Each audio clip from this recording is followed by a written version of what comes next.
कहानी की शुरुआत में हम एक यंग कपल मैट और नादिया को देखते हैं जो अपने नए घर में रहने के लिए आए थे। ये घर एक सुनसान इलाके में होता है जिसके आसपास न कोई दूसरा घर और न ही आबादी होती है। शहर के शोर शराबे से तंग होकर मैट और नादिया को भी एक ऐसा ही शांत घर चाहिए था और यह खूबसूरत घर मैट को काफी कम कीमत में मिल गया था। ये दोनों जब घर के अंदर आते हैं तो घर काफी बुरी हालत में था, जैसे ये घर कई सालों से खाली पड़ा हुआ हो। इसलिए ये दोनों घर की साफ सफाई करने लग जाते हैं और जो भी फालतू सामान होता है मैट खिड़की से बाहर फेंकने लगता है। किचन को साफ करते समय नादिया को एक मरा हुआ बर्ड दिखाई देता है जिसे दफनाने के लिए वो बाहर ले जाती है, लेकिन तभी ऊपर खिड़की से मैट नादिया को आवाज देता है जिससे नादिया का ध्यान ऊपर मैट की तरफ चला जाता है और जब वो वापस उस बर्ड की तरफ देखती है तो वो बर्ड गायब हो चुका था। ये देखकर नादिया को कुछ अजीब लगता है और सोचती है कि अचानक वो परिंदा कहाँ गायब हो गया। दूसरी तरफ मैट को भी दीवार में एक अजीब सी चीज दिखाई देती है जिसे देखने के लिए वो वॉलपेपर को फाड़कर हटा देता है और वहाँ मैट को एक बड़ा दरवाजा दिखाई देता है जिसे खोलने के लिए चाबी की जरूरत थी। अब मैट उस दरवाजे की चाबी ढूंढने लगता है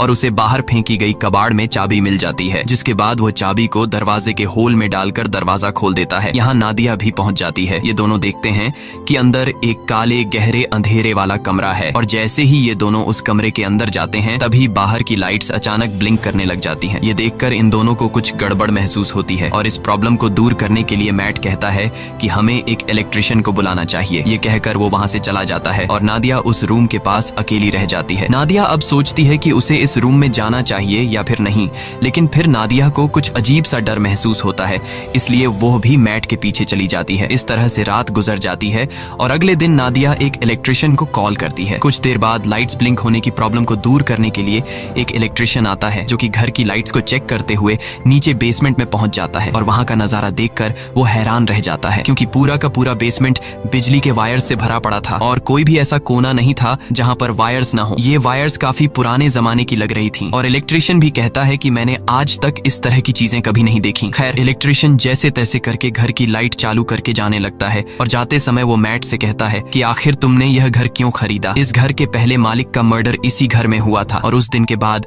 कोई इस घर में रहने को तैयार नहीं हुआ। यह सुनकर मैट बहुत ज्यादा घबरा जाता है और इस घर के बारे में रिसर्च करने लगता है। रिसर्च के दौरान इंटरनेट पर मैट को एक पुराने न्यूज आर्टिकल में थॉमसन फैमिली का पता चलता है जो कि एक कपल था और आर्टिकल में लिखा हुआ था कि इस घर में रहने वाले कपल को अपने ही बेटे ने मार दिया था जिसका नाम जॉन था। इन्वेस्टिगेशन के दौरान जॉन पुलिस को बताता है कि मुझसे यह मर्डर इस घर ने करवाए हैं। यह देखकर मैट को यह एक झूठी कहानी लगती है और कई घंटों तक रिसर्च करने के बाद वो थक जाता है। फिर अपनी पत्नी से छिपकर उसी अंधेरे वाले कमरे में बैठकर शराब पीने लग जाता है। बोतल में शराब पहले से ही 2 घूंट बची हुई थी जिसे पीकर वो बोतल खाली कर देता है और मन ही मन सोचता है कि काश पीने के लिए एक और बोतल मिल जाती। तभी अचानक लाइट्स ब्लिंक होने लगते हैं और कुछ देर के लिए लाइट चली जाती है और जब फिर से लाइट आती है तो उसके सामने एक शराब की बोतल पड़ी होती है। ये देखकर उसकी आंखें खुली की खुली रह जाती हैं और जब वह उस बोतल को हाथ लगाकर चेक करता है तो उसे पता चलता है कि यह एक असली बोतल है, यानी कि यह रूम किसी भी इच्छा को पूरी कर सकता है। अगली सुबह नादिया नींद से जागती है। वो देखती है कि मैट यहाँ पर नहीं है, इसलिए वो मैट को ढूंढने उस रूम में जाती है। वहां जाकर वो देखती है कि पूरा रूम कीमती पेंटिंग्स और नई चीजों से भरा हुआ है और मैट बहुत ही ज्यादा खुश है। मैट नादिया को बताता है कि इस रूम में किसी भी विश को पूरा करने की ताकत है। वो नादिया से कहता है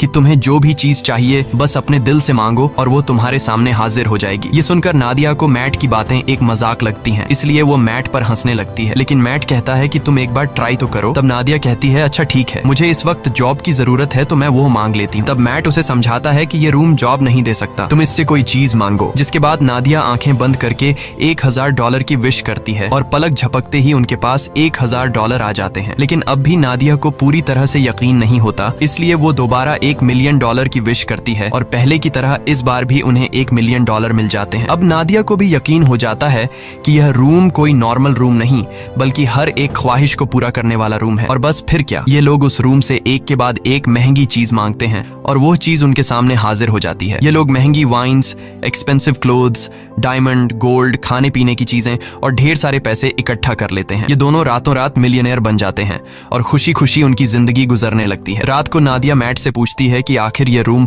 उनकी इतनी सारी विशेस कैसे पूरी कर रहा है, लेकिन मैट कहता है कि हमें इस बारे में बिल्कुल भी नहीं सोचना चाहिए, हमें बस एंजॉय करना है। इस तरह से ये दोनों अगले कई दिनों तक अपनी जिंदगी बिलियनर्स की तरह गुजारते हैं। हर बार जब भी उनकी कोई विश होती तो लाइट्स टिमटिमाती और उनकी सारी ख्वाहिशें बेसमेंट में बने उस रूम में तुरंत पूरी हो जाती। ये दोनों डांस करते हैं, पार्टीज करते हैं और खूब मजे लेते हैं, लेकिन उनकी यह चमक दमक वाली जिंदगी जिंदगी अब कुछ ही दिनों की मेहमान थी और अब उनके बुरे दिन शुरू होने वाले थे। वैसे तो यह रूम हर एक चीज दे सकता था, पर एक चीज जो इन दोनों की जिंदगी की सबसे बड़ी ख्वाहिश थी और वो चीज उन्हें रूम दे भी सकता था, लेकिन ये दोनों रूम से उस चीज को मांगने के लिए तैयार नहीं थे। और वो चीज कुछ और नहीं बल्कि एक बच्चा था। एक दिन मैट नादिया को बच्चे का एक झूला गिफ्ट करता है, जो कि इस बात का इशारा था कि हमें बच्चे के लिए ट्राई करना चाहिए। मैट नादिया को समझाता है कि हमें एक बार फिर से कोशिश करनी चाहिए, लेकिन नादिया इसके लिए तैयार नहीं होती क्योंकि पहले भी उसके 2 मिसकैरेजेस हो चुके थे। अब नादिया परेशान हो जाती है। काफी देर तक सोचने के बाद वो इस रूम में जाकर एक बच्चे की विश करती है और बच्चा उसे मिल भी जाता है। जब मैट आकर नादिया को बच्चे के साथ देखता है तो वो बहुत गुस्सा हो जाता है और नादिया को डांटने लगता है कि तुम्हें बिना परमिशन के बच्चे को नहीं लेना चाहिए था। इस बात पर इन दोनों के बीच काफी देर तक बहस होती है। नादिया कहती है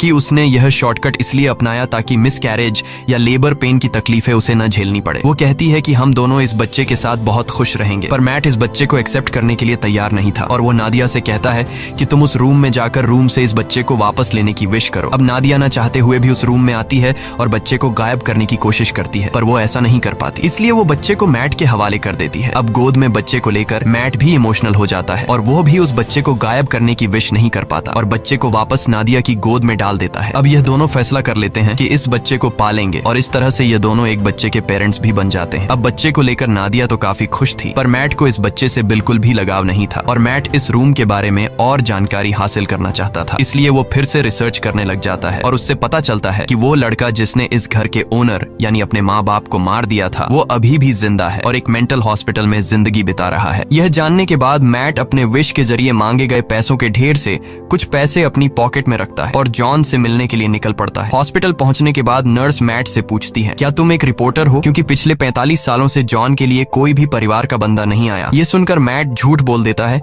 कि मैं भी एक रिपोर्टर हूँ। कुछ देर बाद जॉन आता है। जॉन बूढ़ा हो चुका था और जॉन पीछे वाले टेबल पर बैठकर मैट से कहता है, मुझे तुम्हारा ही इंतजार था। ये सुनकर मैट को कुछ अजीब लगता है और वो डायरेक्ट जॉन से पूछता है कि तुम इस रूम के बारे में क्या जानते हो और तुमने अपने मॉम डैड को क्यों मारा? तब जॉन कहता है कि मैंने अपने पेरेंट्स को नहीं मारा बल्कि उस रूम ने मुझसे यह करवाया। इसके बाद जॉन मुस्कुराते हुए कहता है, मुझे पता है कि तुम अभी मजे कर रहे हो, खूब खाना पीना, महंगे कपड़े और एंजॉय, लेकिन जल्द ही इसकी कीमत तुम्हें चुकानी पड़ेगी। और जॉन मैट से कहता है, जितनी जल्दी हो सके इस घर को छोड़ दो। मैट को जॉन की दिमागी हालत ठीक नहीं लगती, इसलिए वो उसे वहीं पर छोड़कर घर लौटने लगता है। रास्ते में वो पेट्रोल पंप पर गाड़ी में पेट्रोल डालने के लिए गाड़ी खड़ी करता है। पेट्रोल डलवाने के बाद जब मैट एम्प्लॉई को पैसे देने के लिए जेब में हाथ डालता है तो उसके हाथ में पैसों की जगह राख निकलती है। यह देखकर वो परेशान हो जाता है और दूसरी जेब से एम्प्लॉई को पैसे पकड़ाकर सीधे घर पहुंचता है और सोचने लगता है कि जाते हुए उसने ढेर सारे पैसे अपनी जेब में डाले थे, फिर अचानक वो पैसे कहाँ गायब हो गए। अब इस बात को कंफर्म करने के लिए उसने रूम से विश के जरिए जो पैसे मांगे थे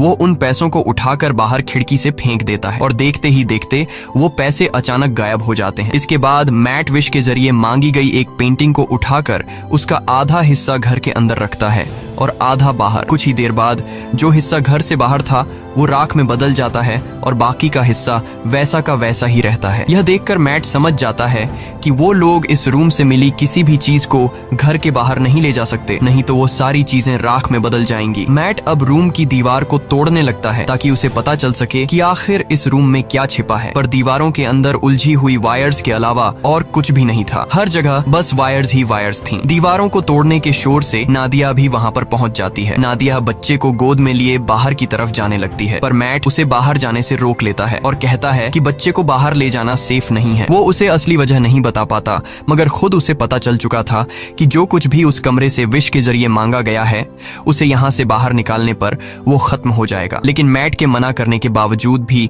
नादिया बच्चे को बाहर ले जाती है। बाहर ले जाते ही बच्चा जोर जोर से रोना शुरू कर देता है और उसका कलर बदलने लगता है। यह देखकर नादिया भी चिल्लाने लगती है। नादिया की आवाज सुनकर मैट दौड़कर उसके पास जाता है और दोनों को उठाकर घर के अंदर ले आता है। और अब हम देखते हैं कि वो छोटा बच्चा अब छोटा बच्चा नहीं रहा, बल्कि वो कुछ ही सेकंड में 8 साल का लड़का बन चुका था। यहाँ मैट नादिया को सारी सच्चाई बता देता है कि वो रूम हमारी हर विश को पूरी कर सकता है, पर हम उसकी दी हुई चीजों को घर से बाहर नहीं निकाल सकते, वरना वो चीजें पुरानी होकर राख में बदल जाएंगी। ये सुनकर नादिया को बहुत दुख होता है और अब ये दोनों डिसाइड करते हैं कि इस बच्चे को घर में ही रखेंगे, कभी भी बाहर जाने नहीं देंगे, नहीं तो वो मारा जाएगा। इस तरह से दिन गुजरते हैं। नादिया बच्चे बच्चे को घर के अंदर ही सब चीजें सिखाती है। वो उसे अपना बेटा मानती है और इस बच्चे का नाम रखती है शेन। शेन बाकी बच्चों से काफी अलग था। वो किसी की भी बात नहीं मानता और न ही उस पर किसी बात का असर पड़ता। उसकी हरकतें बिल्कुल भी बच्चों जैसी नहीं थी। खाने के दौरान वो बर्फ खाया करता था, लेकिन इन सब हरकतों के बावजूद भी नादिया शेन से बहुत ज्यादा प्यार करती थी। नादिया शेन को समझाती है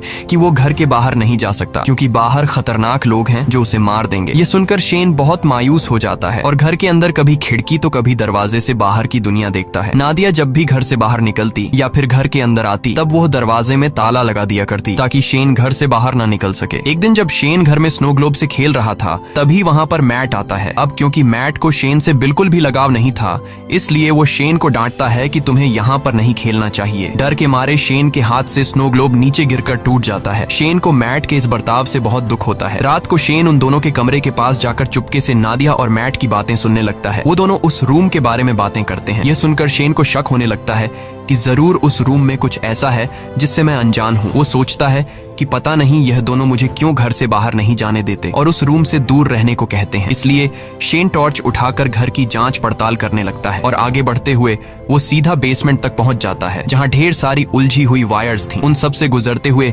आखिरकार वो उस रूम तक पहुंच जाता है और यहाँ उसे सारा राज पता चल जाता है। रात भर पूरे घर में लाइट्स ब्लिंक होती रहती हैं, पर मैट और नादिया नींद में होने की वजह से कुछ नोटिस नहीं कर पाते। अगली सुबह जब मैट की आंख खुलती है तो उसे अपने बगल में एक नया स्नो ग्लोब पड़ा हुआ दिखता है और इसके साथ ही टूटा हुआ ग्लोब कुछ दूरी पर उसे दिखाई देता है। ये देखकर वो परेशान हो जाता है कि आखिर ये नया ग्लोब किसने बनाया। मैट सीधा नादिया के पास जाता है और उसे जगाकर पूछता है कि क्या तुमने इस ग्लोब को उस रूम से विश करके मांगा, जिस पर नादिया कहती है नहीं, मैंने इस ग्लोब की विश नहीं की। तभी उसी वक्त लाइट्स को ब्लिंक होता देखकर वो समझ जाता है कि यह सारा काम शेन का है। ये दोनों तेजी से उस रूम की तरफ भागते हैं और वहां जाकर ये दोनों हैरान रह जाते हैं। अब क्योंकि शेन को घर से बाहर जाने नहीं दिया जाता था, इसलिए वो दिल में बाहर जाने की इच्छा रखते हुए उस रूम से खुद के लिए एक बहुत बड़ा आउटडोर एरिया मांग लेता है, जहां एक खुला आसमान और बड़ा जंगल था और शेन मजे से वहां खेल रहा था। नादिया अपने बेटे की बनाई हुई दुनिया को देखकर खुश होती है और उसके साथ खेलने लगती है, लेकिन मैट शेन के इस काम से बिल्कुल भी खुश नहीं था, क्योंकि उसे डर था कि कहीं वह उस रूम से बंदूक या फिर कुछ गलत चीज न मांग ले जिससे उनकी जान खतरे में पड़ जाए। इसलिए वो शेन को हाथ से पकड़कर वापस घर के अंदर ले आता है। अब मैट उस रूम की चाबी अपने पास संभाल कर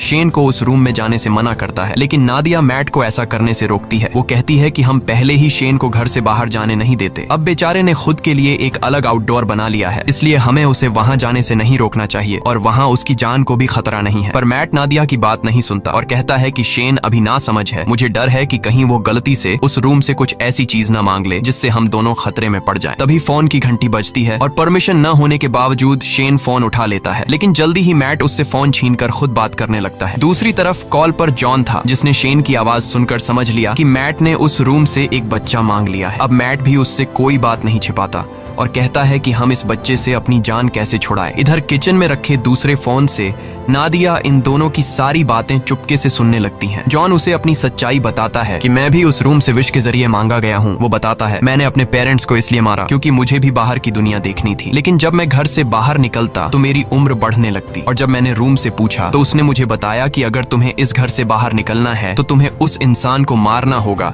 जिसने विश करके तुम्हें मांगा है। इसीलिए मैंने विश करने वाली औरत को मार दिया और उसके साथ उसके हस्बैंड को भी मार दिया। यही वजह है कि आज मैं जेल में हूँ। वो मैट को बताता है कि मेरी और शेन की कहानी एक ही है। अगर तुम्हें शेन को बचाना है और उसे बाहर की दुनिया दिखानी है तो तुम्हें उस इंसान को मारना होगा जिसने शेन को विश करके मांगा था। अब अगर शेन को विश करके तुमने मांगा है तो तुम्हें अपनी कुर्बानी देनी होगी, और अगर तुम्हारी वाइफ ने शेन को मांगा है तो फिर तुम्हें उसे मारना होगा। और ये सारी बातें दूसरी तरफ कॉल पर नादिया भी सुन रही थी। नादिया ये सारी बातें सुनकर बहुत ज्यादा दुखी हो जाती है और वो गाड़ी निकालकर घर छोड़कर चली जाती है, जिससे मैट को उसकी फिक्र होने लगती है। नादिया शेन को जिंदगी देने के लिए खुद को मारने का सोचती है, पर वो ऐसा नहीं कर पाती। इधर मैट टेबल पर बैठकर शेन के साथ डिनर करने लग जाता है। तब शेन मैट से पूछता है कि मेरी मॉम कहाँ गई, और उससे और भी कई सारे सवाल पूछता है, जिससे झुंझलाकर वो शेन को बता देता है कि वो उनका असली बेटा नहीं है और न ही उसकी कोई पेरेंट्स है। इतना ही नहीं, वो गुस्से में आकर शेन को रूम से बाहर निकाल देता है। डर के मारे शेन रोते हुए ऊपर अपने रूम में चला जाता है। कुछ ही देर में मैट को अपनी गलती का एहसास होता है। वो शेन के रूम में जाकर उससे माफी मांगने लगता है और सारी रात वो दोनों साथ में सोते हैं। जब नादिया वापस घर लौटती है तो इन दोनों को एक साथ सोते देखकर उसे बहुत अच्छा लगता है। कुछ देर बाद मैट की आंख खुल जाती है और वो देखता है कि नादिया घर वापस आ चुकी है। मैट नादिया से कहता है कि मैं तुम्हारे लिए बहुत ज्यादा परेशान हो रहा था और कहता है मुझे माफ कर दो क्योंकि मैं शेन पर चिल्लाया और तुमसे भी झगड़ा किया। बातचीत के दौरान ये दोनों एक दूसरे के करीब आने लगते हैं और जब ये दोनों रूम में इंटीमेट हो रहे थे तब शेन चुपकर दरवाजे से उन्हें देखने लगता है। वो अपने दिल में नादिया के लिए अट्रैक्शन महसूस करता है। अब उसे भी ये सारी चीजें करनी थी, इसलिए अब वो इन दोनों के सोने का इंतजार करता है। जब ये दोनों गहरी नींद में चले जाते हैं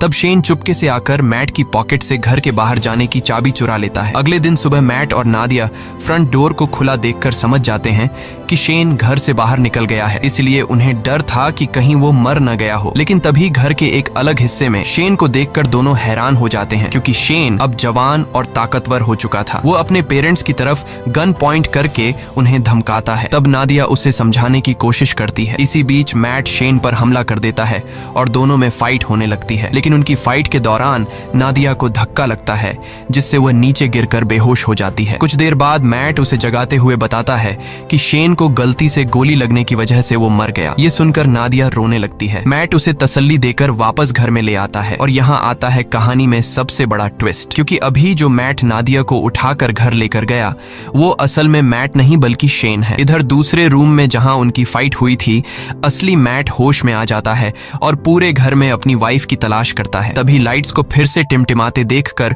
वो उस रूम की तरफ जाता है, पर वहां भी उसकी वाइफ नादिया मौजूद नहीं थी। इधर नादिया को बिल्कुल भी खबर नहीं थी कि इसके साथ बैठा हुआ आदमी मैट नहीं बल्कि शेन है। लेकिन नादिया को भी मैट में कुछ बदलाव नजर आता है और जल्द ही उसकी बर्फ खाने की आदत से नादिया को पता चल जाता है कि ये मैट नहीं बल्कि शेन है, जिसने रूम से विश करके अपने आप को मैट का रूप दे दिया है। दूसरी तरफ असली मैट समझ जाता है कि वो अकेला इस घर में फंसा है। शेन ने उसकी वाइफ को इस घर से किसी दूसरे घर में विश के जरिए शिफ्ट कर लिया है। अब वो इस घर से बाहर निकलने के लिए पूरी ताकत लगाकर दीवार को तोड़ने लगता है और आखिर सारे वायर्स को पार करके वह उस रूम तक पहुंच जाता है जो कि अब एक जंगल था जहां ढेर सारे ऊंचे ऊंचे पेड़ थे। वहां जाकर मैट को पता चलता है कि शेन ने रूम का यूज करके इस जगह को काफी बड़ा कर लिया था और वहां शेन ने उन्हीं की तरह एक डुप्लीकेट घर भी बना लिया था। वो यह भी समझ चुका था कि शेन ने उसका रूप नादिया को किडनैप करके इस डुप्लीकेट घर में रखने और अकेले में उसके साथ फिजिकल होने के लिए किया था। ये ख्याल आते ही अपनी बीवी को वापस पाने के लिए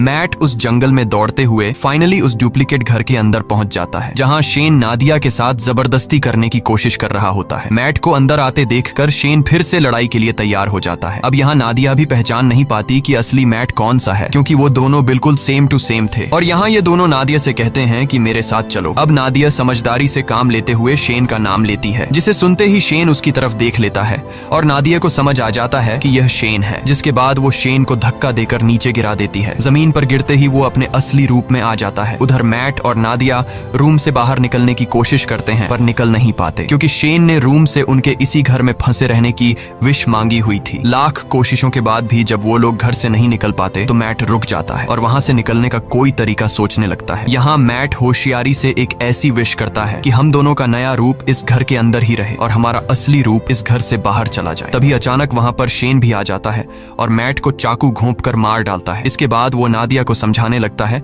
कि तुम मैट को भूल जाओ और मेरे साथ रहो। लेकिन इन्हीं बातों के दौरान उसे एहसास होता है कि यह दरअसल मैट और नादिया के क्लोन है, जबकि असली मैट और नादिया दौड़कर रूम के बाहर जंगल की तरफ भागते हैं। यह देखकर शेन बहुत गुस्सा हो जाता है और तेजी से उनके पीछे दौड़ने लगता है। यहाँ यह दोनों असली घर में पहुंच जाते हैं। जब शेन भी असली घर में पहुंचता है तो वो दौड़कर मैट पर अटैक कर देता है। लेकिन यहाँ मैट समझदारी से काम लेते हुए शेन को कसकर पकड़कर अपने साथ घर से बाहर निकाल लेता है। शेन अपनी जान को खतरे में देखकर वापस दरवाजे की तरफ भागता है, पर अंदर घुसने से पहले ही नादिया दरवाजा बंद कर लेती है। अब यहाँ शेन नादिया को बहकाने की कोशिश करता है। वो कहता है, प्लीज मॉम, मेरे लिए दरवाजा खोल दो। लेकिन नादिया अब समझ चुकी थी, इसलिए वो रोते हुए शेन को बूढ़ा होते देखती है। धीरे धीरे उसकी बॉडी गलने लगती है और आखिर में वो राख में बदल जाता है। नादिया उसके पास आती है और उसकी बॉडी से बनी हुई राख को हाथ में उठाकर रोने लगती है, क्योंकि नादिया ने उसे अपना बेटा माना था। इसके बाद मैट नादिया के पास आता है और दोनों एक दूसरे को गले लगा लेते हैं। अब सीन शिफ्ट होता है